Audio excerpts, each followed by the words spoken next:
Out of all the sleep challenges that kids can go through, watching your child struggle with night terrors is perhaps the most alarming, perplexing, and concerning as a parent.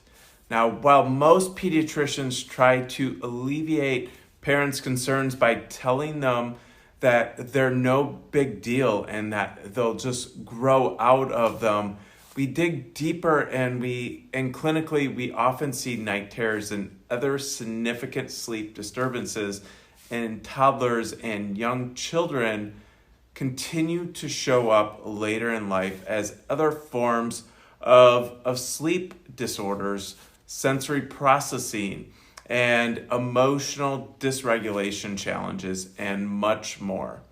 Sleep is perhaps one of the most crucial of all core health functions. So when it's offline and not functioning properly, it's often a sign of other stress and trouble brewing in the brain and in the nervous system for that child.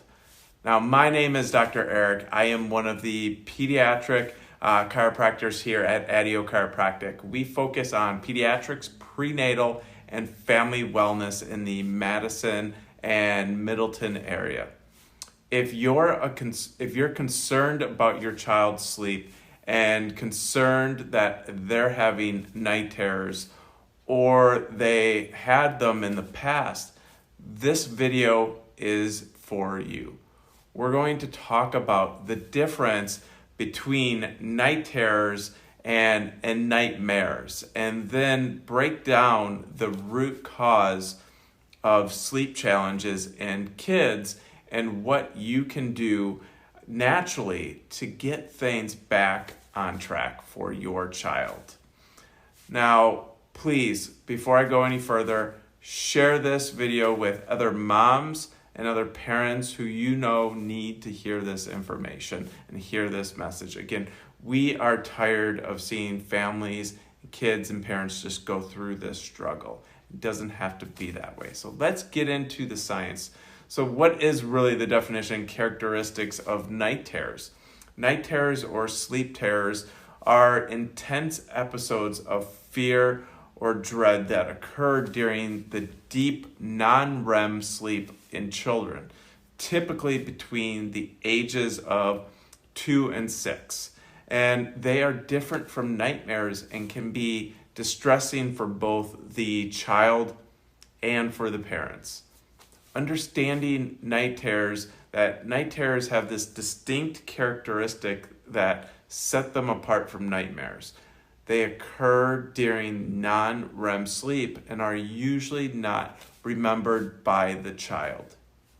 Night terrors can be more intense with physical manifestations such as sweating or rapid breathing.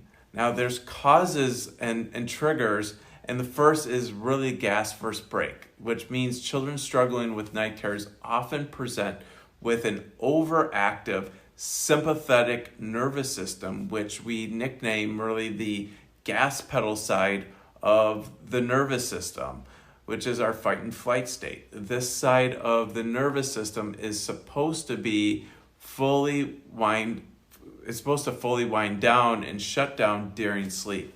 But for many kids who had a stressful entry into this world with birth interventions and trauma, or who struggled early on with common things like infantile colic or reflux or constipation, or even the pesky chronic ear infections, that system is likely stuck on and thus interfering with their sleep at night, leaving them more wound up and stuck in that fear and stress state when we'd like them to really be in a more calm state. Now, the impact and consequences of night terrors can have short-term emotional, psychological effects on the child, as well as disrupt sleep patterns for both the child and for the parents. And there is also a potential link between night terrors and other sleep disorders or neurosensory challenges or conditions later in childhood, such as sensory processing disorder, ADHD, anxiety. These neurological links go back to the child being stuck in a sustained sympathetic gas pedal overdrive state. Coping and care strategies that we can do for night terrors is, if you're watching this video, you've most likely already have tried creating a soothing sleep environment, implementing maybe a consistent bedtime routine, white noise machines, you've done the magnesium, the melatonin, and so forth. And if you've tried everything and your child is still struggling, let's dig deep and get to the root cause by finding out if your child is stuck on the gas pedal and in that sympathetic state. The number one benefit that parents report once their child begins getting adjusted is improvement in their sleep, because our adjustments work to activate the brake pedal part of the nervous system, the rest and digest side of the nervous system, restoring what we call balance to the brain and body, so that your child and your whole family can get back to getting a full restful night of sleep, night after night. Now, to end this, first, please ask any questions or leave a comment down below or send us a direct message. Second, please share this video with other parents, families, Facebook groups who need to hear this message.